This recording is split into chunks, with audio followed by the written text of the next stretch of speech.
নমস্কার সকলকে। আজকে আমরা শিখব ডিভিসিবিলিটি রুলস অফ 2, 4, 8 অ্যান্ড 16।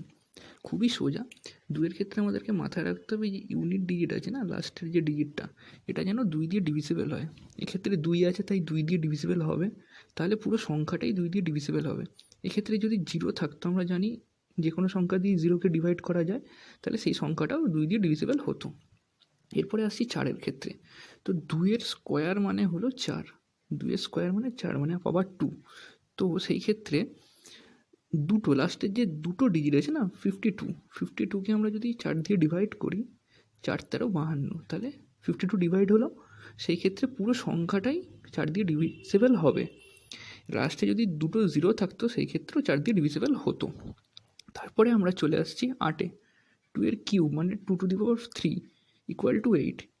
তো সেই ক্ষেত্রে লাস্টের 3টে ডিজিট আমরা দেখব।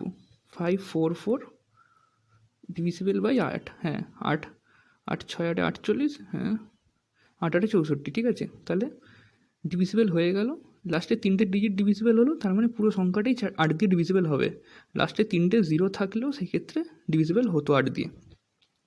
আর লাস্ট ওয়ান হলো 16, 2⁴। তো 4 যেহেতু আছে, লাস্টের আমরা 4টে সংখ্যা দেখব, 1 2 3 2। এটা 16 দিয়ে ডিভিসিবল হয় কিনা দেখব। 16 7, হ্যাঁ, তাহলে 16 দিয়ে আমরা ডিভিসিবল হয়ে যাচ্ছে, সেই ক্ষেত্রে পুরো সংখ্যাটা 16 দিয়ে ডিভিসিবল। লাস্টে যদি 4টে 0 থাকতো, সেই ক্ষেত্রেও 16 দিয়ে ডিভিসিবল হতো। এটাই হলো ট্রিক্স। যে কোনো সংখ্যার ক্ষেত্রে এই ট্রিক্সটা অ্যাপ্লিকেবল, তোমরা করে দেখতে পারো। আর যদি ভিডিওটা ভালো লেগে থাকে, লাইক করতে ভুলো না আরও নতুন নতুন ট্রিক্সের জন্য। Thank you.